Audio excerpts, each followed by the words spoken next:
Dios te salve María, llena eres de gracia, el Señor es contigo.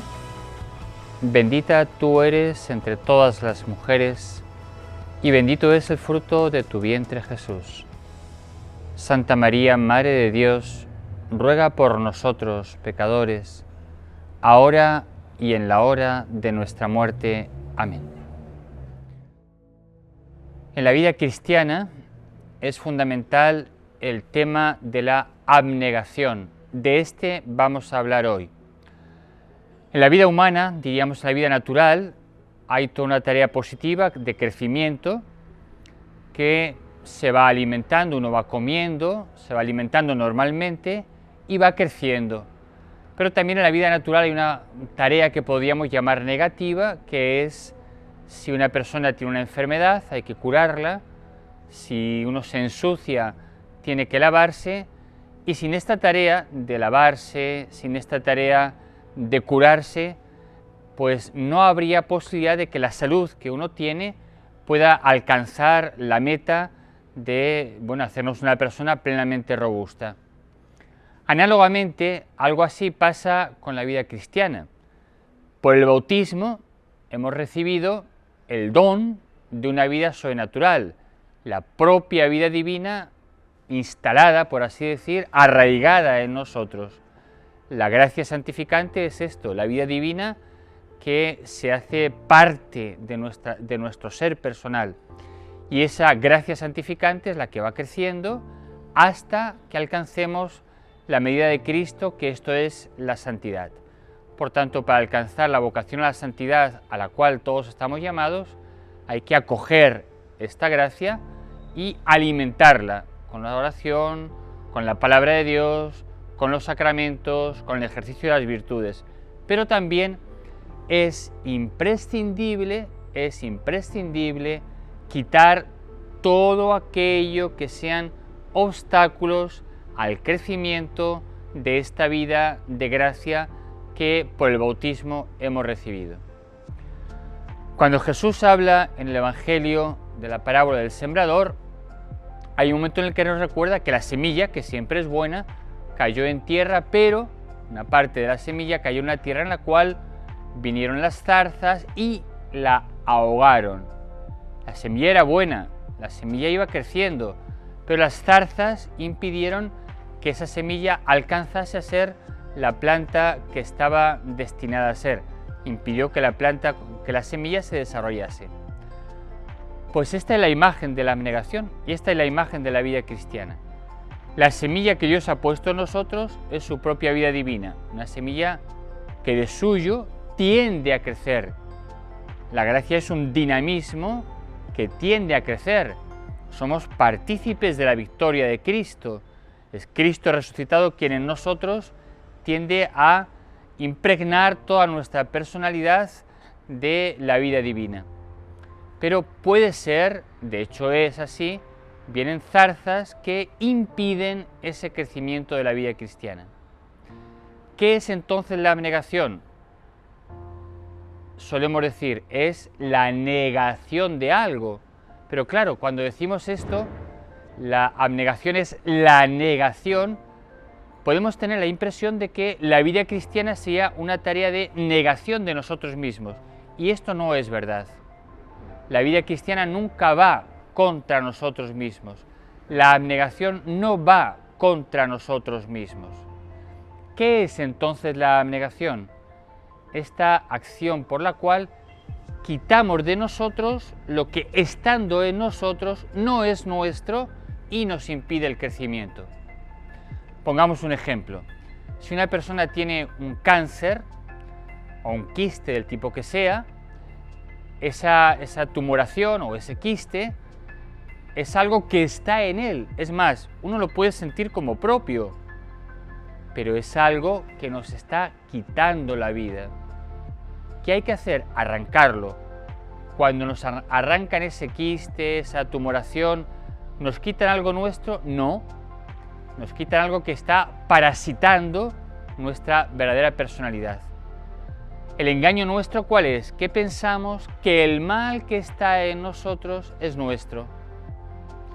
El engaño nuestro es que al arrancar esto, como cuando te amputan un quiste, nos duele, pero lo arrancamos no porque sea algo nuestro, sino porque no es nuestro, aunque esté en nosotros, y está deteriorando nuestra persona.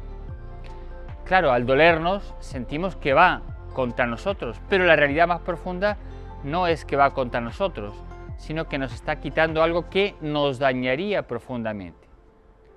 La abnegación, por tanto, es quitar de nosotros todo aquello que impide que la vida cristiana sembrada en nuestro corazón por el bautismo, que la gracia santificante arraigada en nosotros, quitar todo aquello que impide que esa gracia vaya creciendo e impregnando toda nuestra personalidad hasta que alcancemos la santidad, que es la meta para la cual hemos sido creados. Esto es, por tanto, la abnegación.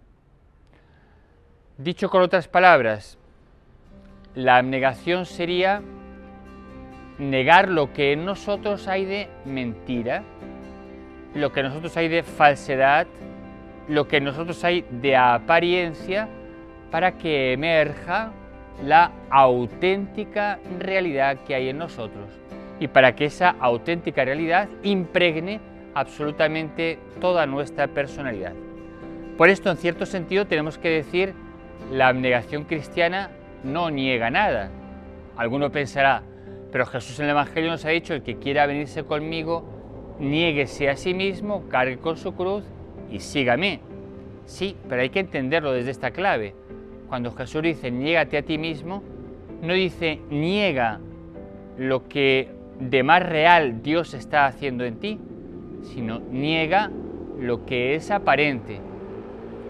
No podemos perder de vista que, primero, hemos nacido con pecado original y eso ya distorsiona toda nuestra mirada, distorsiona toda nuestra experiencia.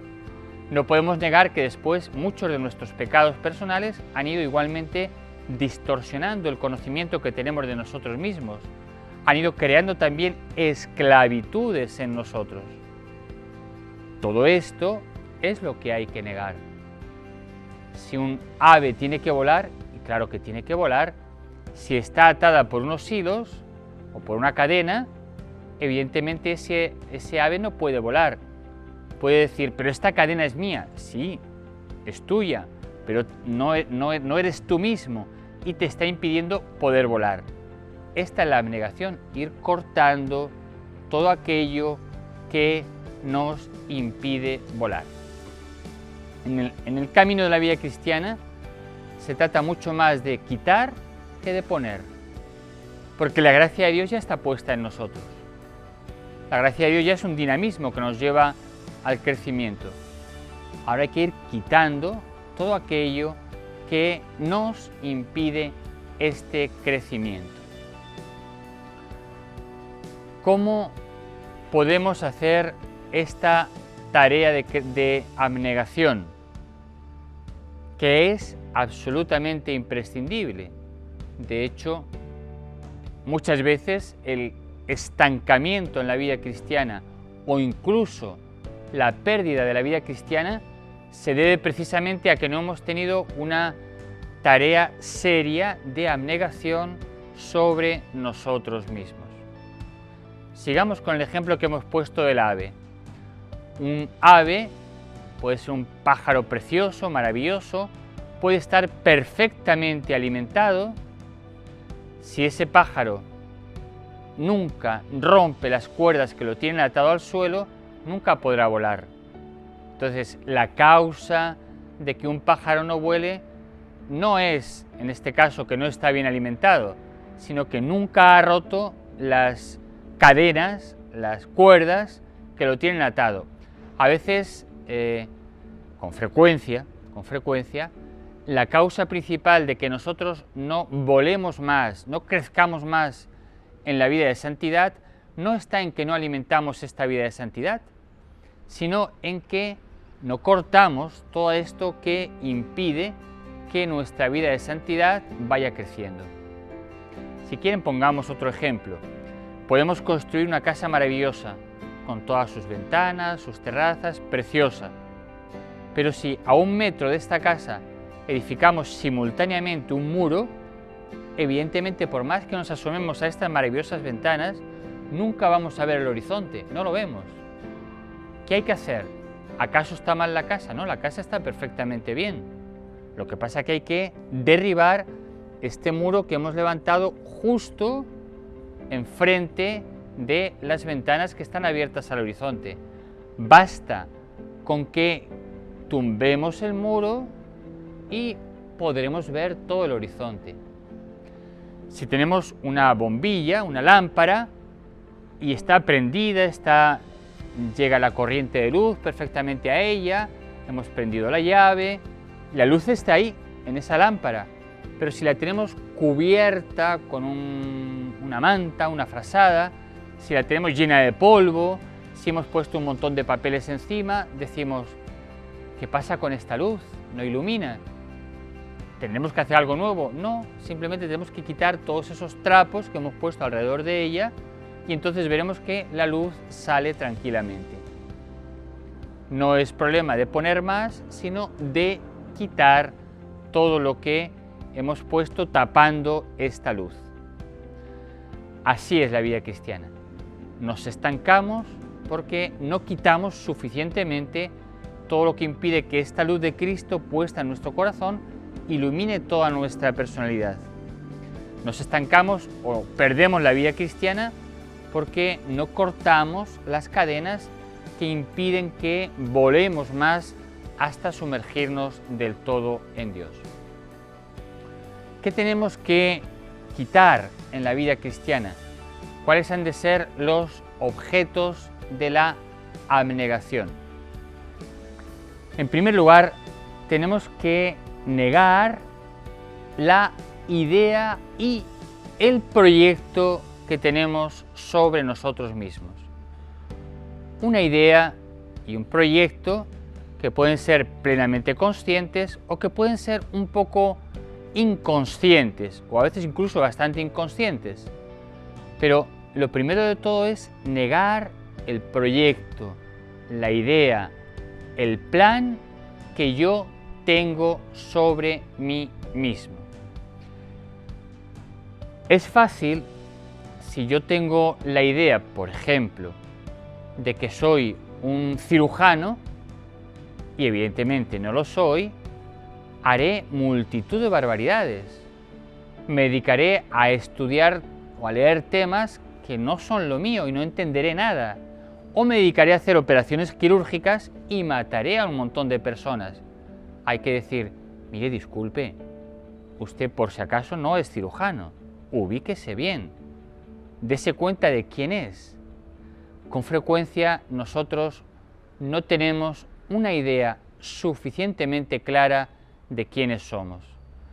Nos hemos ido formando una impresión de nosotros mismos que ha nacido pues esto de sentimientos, de impresiones, de experiencias, pero a veces no podemos decir casi nada de quién soy yo, de cómo soy yo. Si no tengo claro quién soy yo, cómo soy yo, evidentemente no podré alimentar adecuadamente esta persona que yo soy, no podré poner los medios espirituales, no podré caminar por los caminos que debo caminar.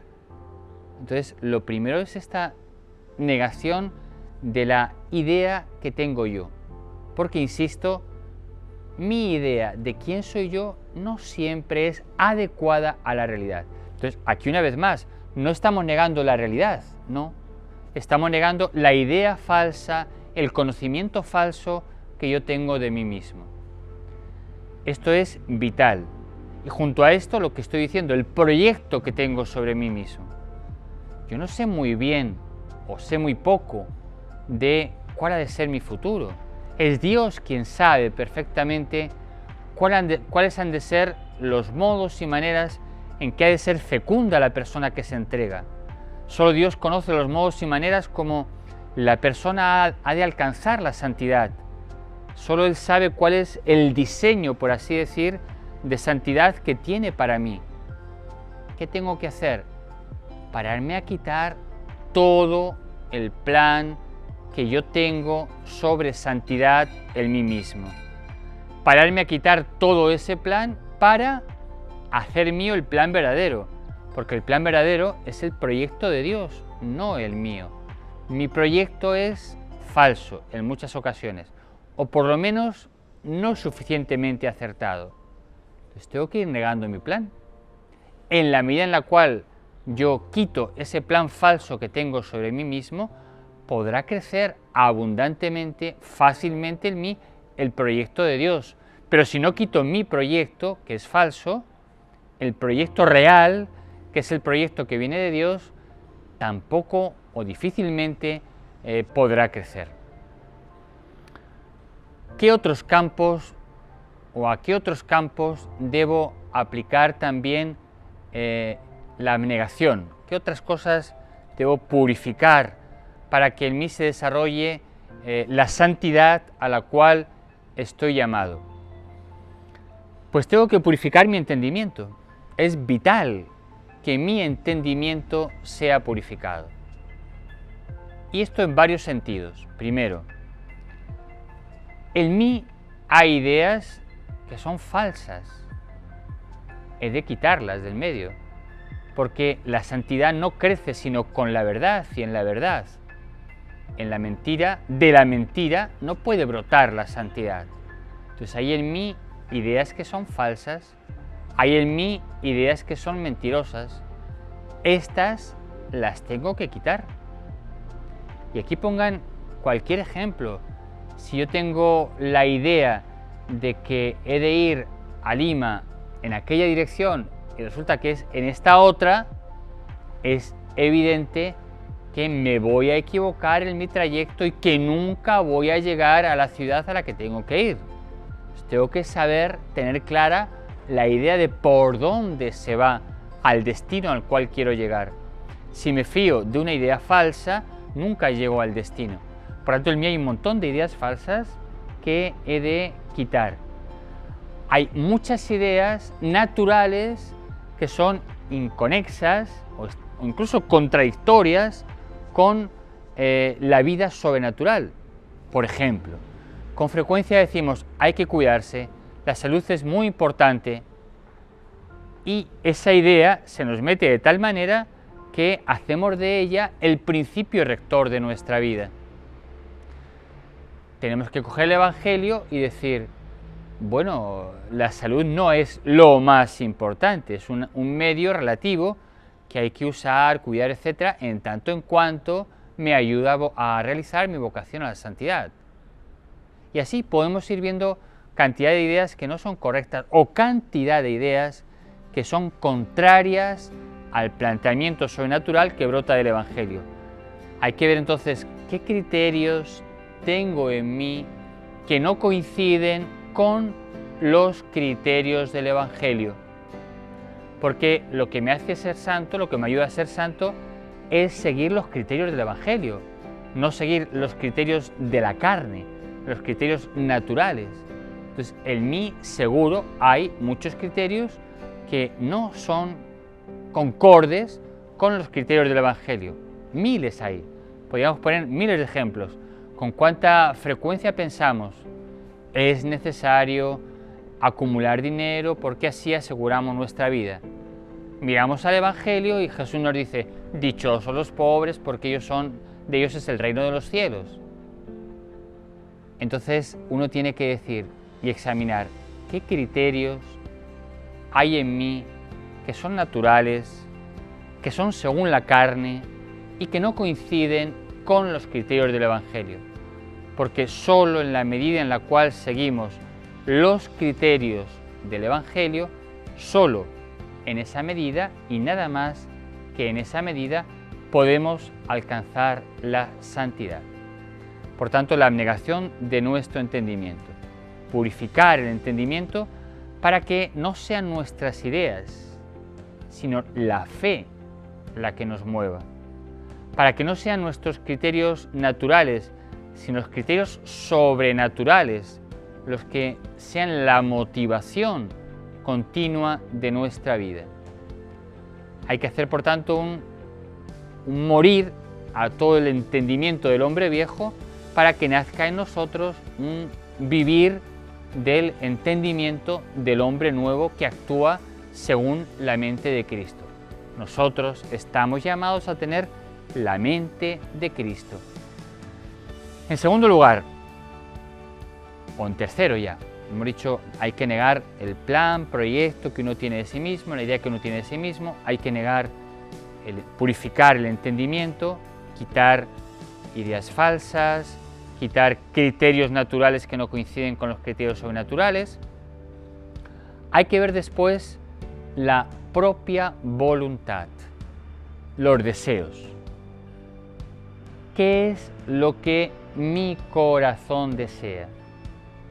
Y con frecuencia nos encontraremos tal vez deseando cosas, objetos, personas, situaciones, ilusiones que no coinciden con los deseos de Cristo. El deseo de Cristo es que venga a mí el reino de Dios y su justicia, y lo demás ya por añadidura. ¿Cuál ha de ser el deseo de un creyente? Cumplir la voluntad de Dios plenamente, configurarse del todo con Cristo, vivir tal y como Dios quiere en cada instante, en cada minuto, pero podemos encontrarnos con deseos intensos que no coinciden con el deseo de ser santos. Estos deseos hay que primero identificarlos y después irlos eliminando para que en mí solamente quede el deseo de seguir a Cristo. Y todo lo demás, medios espirituales, medios humanos, proyectos, tareas, etc., en tanto en cuanto me llevan a desear el amor de Cristo, me llevan a tener en mí los deseos de Cristo. Cualquier deseo tendrá que estar supeditado a los deseos de Cristo en mí. Esto es fundamental. Y dígase lo mismo respecto a la propia confianza. ¿En qué confío yo? ¿En qué confía mi voluntad? ¿En qué medios me estoy apoyando? El cristiano es aquel que va eliminando medios para apoyarse solamente, poner su confianza solamente en aquellos medios que Dios quiere que pongamos. Y a veces nos encontraremos con que Dios ni siquiera quiere que pongamos medios, sino que quiere que quitemos medios para que nos apoyemos en solo Él. Abnegación, por tanto, de nuestra voluntad, que implica liberar nuestros deseos, eliminar deseos, reconducir deseos y purificar nuestra confianza. Dígase lo mismo, por ejemplo, de los sentimientos. La afectividad también está herida por el pecado original y por nuestros múltiples pecados, y está muchas veces condicionada por los estímulos que nos vienen del mundo. Una verdadera afectividad, una sana afectividad, ha de estar encajada en un entendimiento recto al cual le sigue una voluntad limpia, ordenada, firme, y esa afectividad termina sintiendo la verdad que hemos conocido con la mente. Pues bien, nos encontramos con que con frecuencia esa afectividad, esos sentimientos, no es verdad que están así de bien ordenados. No es que uno ve la verdad, la quiere con su voluntad y la siente con su afectividad. Puede ocurrir, y de hecho ocurre, varias cosas. Primera, que nuestra afectividad se pone por encima de nuestro entendimiento, que nuestra afectividad se pone por encima de nuestra voluntad y entonces distorsiona toda nuestra personalidad. Lo que ha de dirigir nuestra vida es la razón iluminada por la fe. El sentimiento no ha de ser eliminado, pero sí que ha de ser ordenado. Y puede ocurrir que lo que dirija nuestra vida sea el sentimiento y no la razón iluminada por la fe. Ahí tenemos toda una tarea de abnegación, colocar al sentimiento en su lugar, que no es el lugar del sentimiento, el lugar de la afectividad, no es el lugar rector de la persona. El sentimiento, la afectividad, viene a experimentar a gozar o a entristecerse aquello que hemos visto como bueno y verdadero y hemos deseado como bueno y verdadero con nuestra voluntad. Por tanto, la afectividad viene, diríamos, como en tercer lugar, siguiendo al entendimiento y siguiendo a la voluntad. No puede ser nunca el sentimiento el rector, el motor que dirija nuestra vida, porque no tiene capacidad el sentimiento de conocer la verdad. No es el sentimiento la facultad cognoscitiva de la verdad que nosotros tenemos. Y también hay que eliminar de nosotros, por una parte, en cuanto al sentimiento, tenemos que decir que el sentimiento no sea lo que dirija nuestra vida, y por otra parte hemos de revisar todos nuestros sentimientos. ¿Para qué? Hemos de revisar nuestros sentimientos para que eliminemos todos aquellos que son sentimientos malos o sentimientos disconformes con los sentimientos del corazón de Cristo. Puede haber sentimientos positivamente malos, la envidia. Bueno, pues si yo siento envidia, tengo que ver cómo modifico esos sentimientos. O puede haber sentimientos que, sin ser estrictamente malos, tampoco son los sentimientos de Cristo. Nosotros estamos llamados a sentir con el corazón de Cristo. Tengan en ustedes los mismos sentimientos de Cristo Jesús. Nos recuerda la carta a los Filipenses. Bien, por tanto, purificar todo lo que nosotros es la afectividad. Purificar también la memoria. La memoria nos hace recordar lo que pasó y también nos proyecta hacia el futuro. En ambos casos, o en ambas direcciones, la memoria tiene que ser purificada. ¿Para qué? Para que en nosotros no haya recuerdos que nos impiden recordar a Cristo, valga la redundancia. Nuestra memoria está hecha para recordar a Cristo y para recordar las palabras de Cristo. Pero si mi memoria se llena de sentimientos, de acontecimientos, ya no queda en ella hueco para Dios. Entonces soy preso, soy esclavo de mis recuerdos y puedo ir pensando en lo que me pasó ayer, bien porque fue algo muy gozoso y me situó en el ayer, bien porque fue algo muy doloroso e igualmente me situó en el ayer y me impide vivir el hoy. La memoria tiene que estar libre, se libera por la esperanza, para que Dios pueda estar en ella y para que esa memoria no me impida centrarme en el momento actual, esa memoria desordenada. Y lo mismo respecto del futuro. No puedo estar pensando en planes futuros, proyectos futuros. Estos han de hacerse de una manera hipotética. Si pensamos en el futuro, podríamos hacer tal o cual cosa. Mi vida podría ir por aquí o por allá, pero no me aferro al futuro.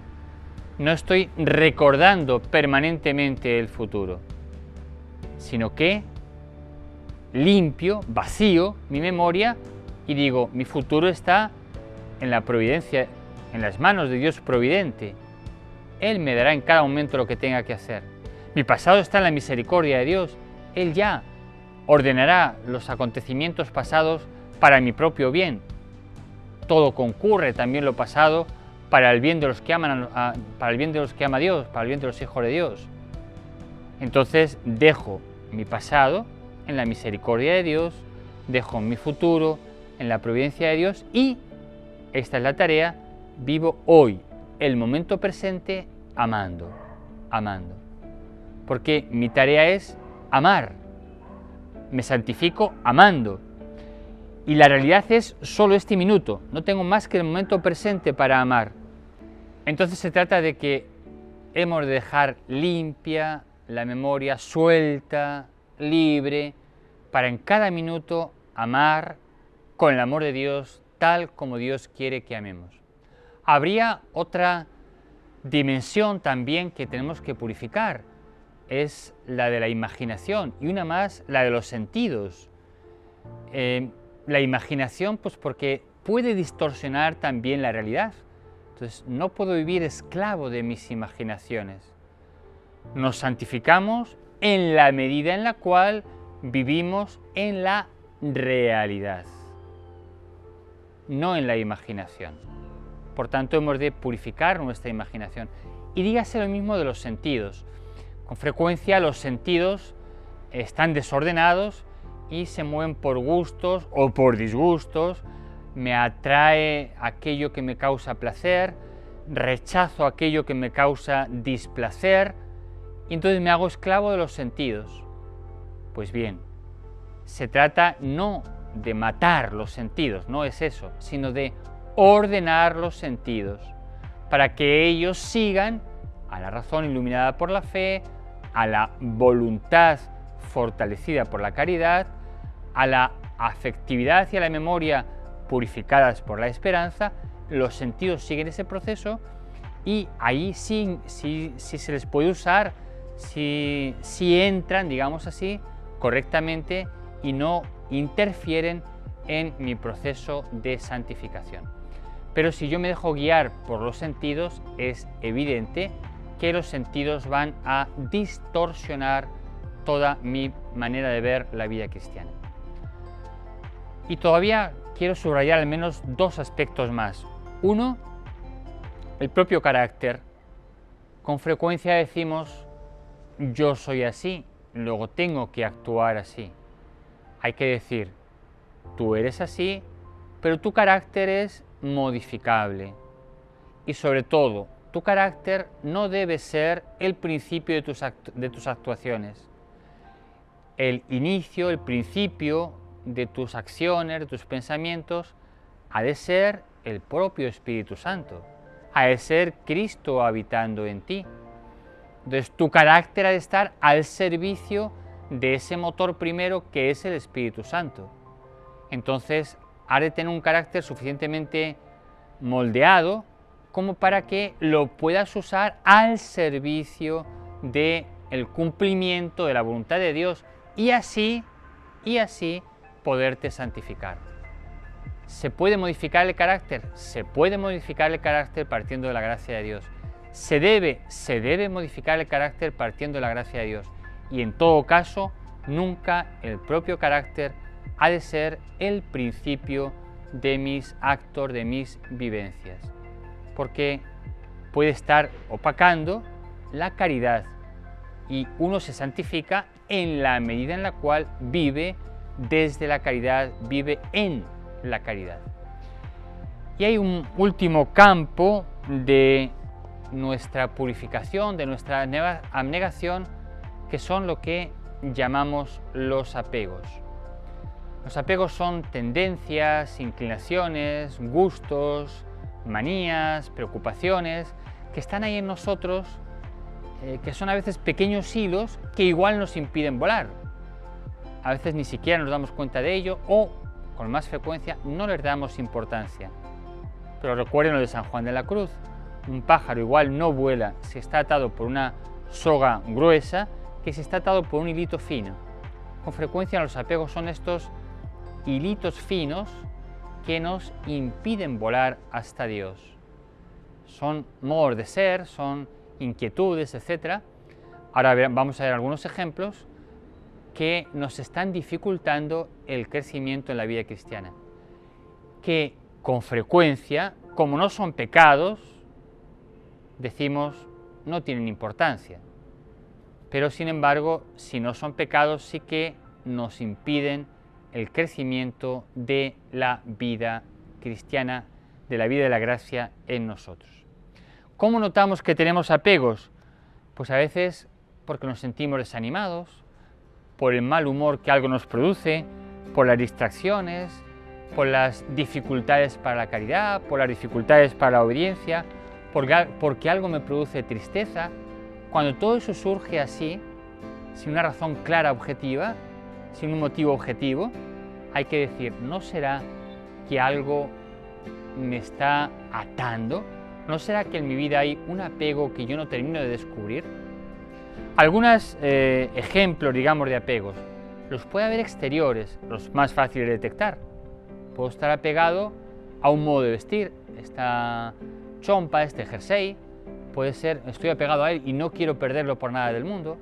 Estoy apegado a este libro y me doy cuenta de que si alguien me lo pide no se lo quiero dejar, o si me lo han perdido me pongo nervioso o me irrito. Los objetos exteriores son del apego, o los apegos a objetos exteriores se detectan con bastante facilidad. Pero luego hay otros apegos que son interiores, más difíciles de detectar, pero también por eso mismo más peligrosos, ¿no?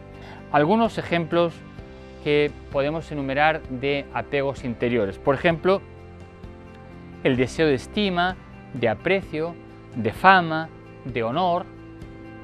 Uno piensa que está haciendo algo por amor al prójimo y sin embargo lo está haciendo para que le aplaudan, o lo está haciendo para ser acogido, o lo está haciendo simplemente para quedar bien delante de la gente. Entonces hay que ver esto, ¿por qué lo hago? ¿Para que me acojan? Si no me acogieran, ¿lo haría igual? Si no me amaran, ¿lo haría igual? Deseo de acogida, de estima, etc. Algo parecido, el deseo de amistad, el deseo de amor. Uno está como hambreando que lo quieran, hambreando que se hagan mis amigos los demás. Entonces ya no actúo por amor puro, esta es la santidad. Actuar siempre, vivir siempre por amor puro.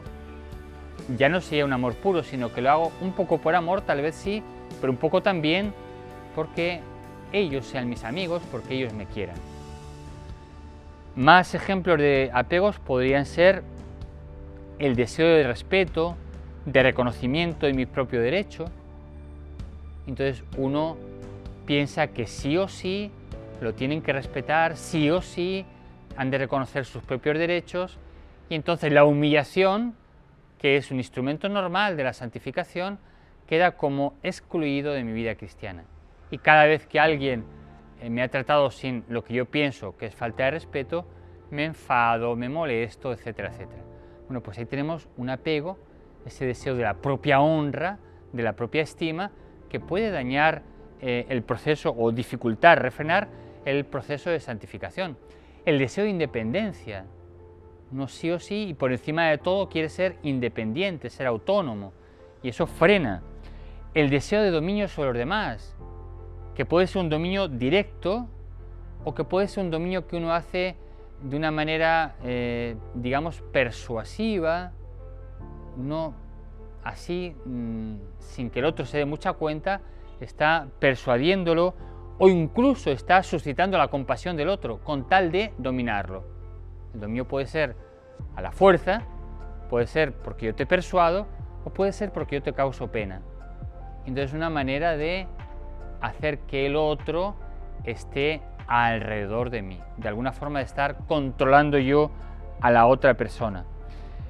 El deseo de eficacia, el deseo de que se cumplan mis propios proyectos, el deseo de exactitud, de puntualidad, de obtener mis propios gustos siempre sí o sí.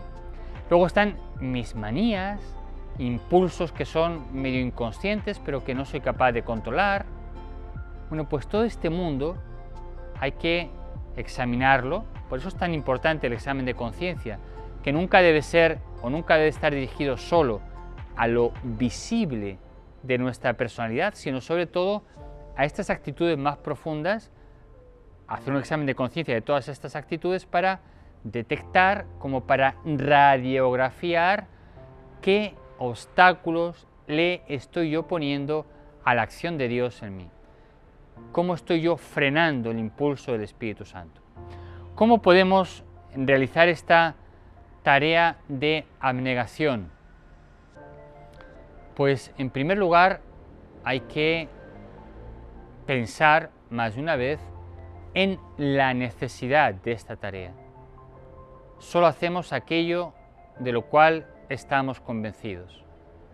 Pues hay que pararse de vez en cuando a pensar en la importancia, radical importancia, absoluta importancia de la tarea de la abnegación.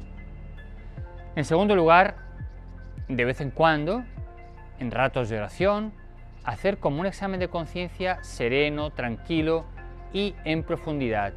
Voy viendo cómo están mis pensamientos, qué proyectos tengo, este sentimiento que me dice de mí mismo, por qué recuerdo siempre tal o tal cosa, por qué ando tan preocupado por el futuro en tal o cual aspecto.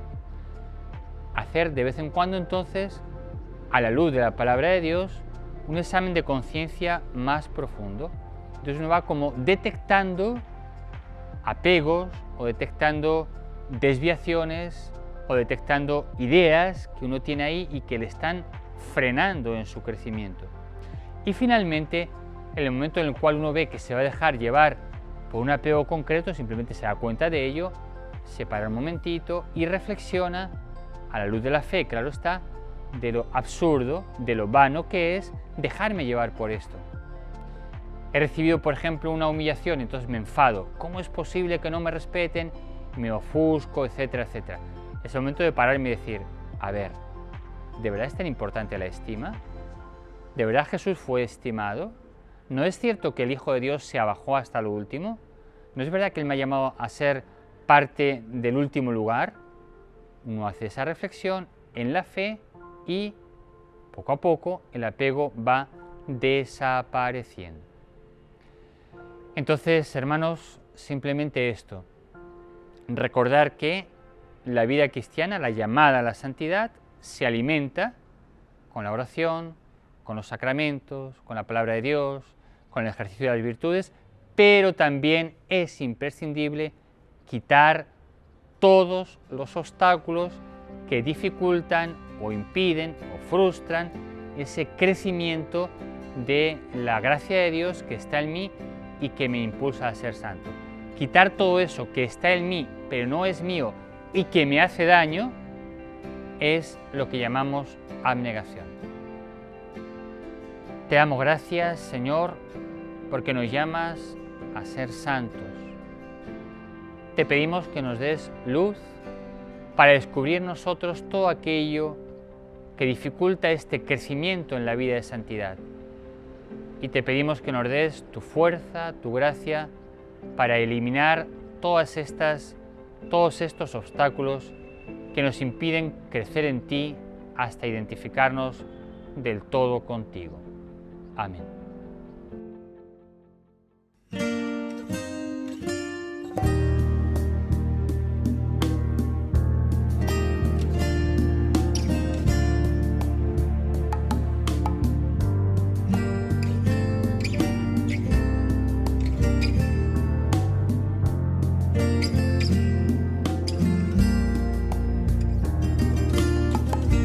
Entre tus manos